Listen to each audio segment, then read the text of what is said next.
गुजरात के महिसागर जिले में मूंगफली की सरकारी खरीद शुरू, किसानों को मिला लाभकारी मूल्य। खानपुर तहसील के महिसागर जिले में कृषि उपज विपणन समिति में समर्थन मूल्य पर मूंगफली की खरीद शुरू हो गई है। सरकार ने किसानों को 1452 रुपए प्रति क्विंटल का मूल्य दिया है, जो बाजार भाव से 400 रुपए अधिक है। मुख्यमंत्री भूपेंद्र भाई पटेल की संवेदनशील सरकार ने फसल क्षति के लिए 10,000 रुपए करोड़ राहत पैकेज घोषित कर किसानों को बड़ी राहत दी। भारत नेशन के लिए भरत खांड की खास रिपोर्ट।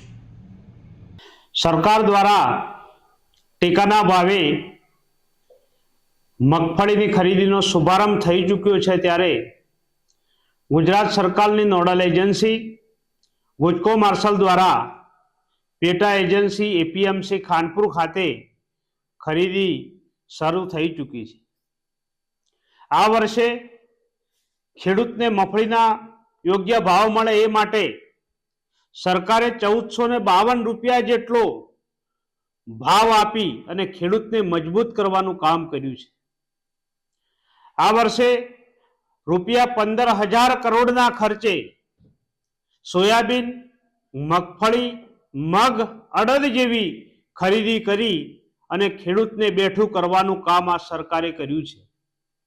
ज्यारे आ वर्षे कमोसमी वरसादने कारणे जगतनो तात ज्यारे मुश्केलीमां छे, त्यारे आ संवेदनशील भूपेन्द्रभाई पटेलनी सरकारे अने मान्य जीतुभाई वाघाणी कृषि मंत्री साहेबे खेडूतोने बेठा करवा माटे एमनुं थयेला नुकसानना वळतर रूपे 10,000 करोड़ जेवुं मातबर रकमनुं पेकेज जाहेर करी अने खेडूतोने પડખે आ सरकार ऊभी रही छे। त्यारे आ विस्तारना खेडूत प्रतिनिधि तरीके आ विस्तारना खेडूतो खुश छे एवुं जणावुं छुं अने आ तबक्के सरकारश्रीनो खूब खूब आभार प्रगट करूं छुं।